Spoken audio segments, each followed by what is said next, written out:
నిన్నటి నీడలే కనుపాపని ఆపితే రేపటి వైపుగా నీ చూపు సాగదుగా.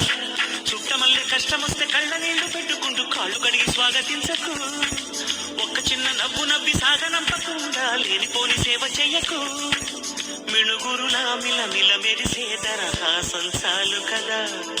ముసురుకునే నిశి విలవిలలాడుతూ పరుగులు తీయదా. నవ్వే నీ కళ్ళ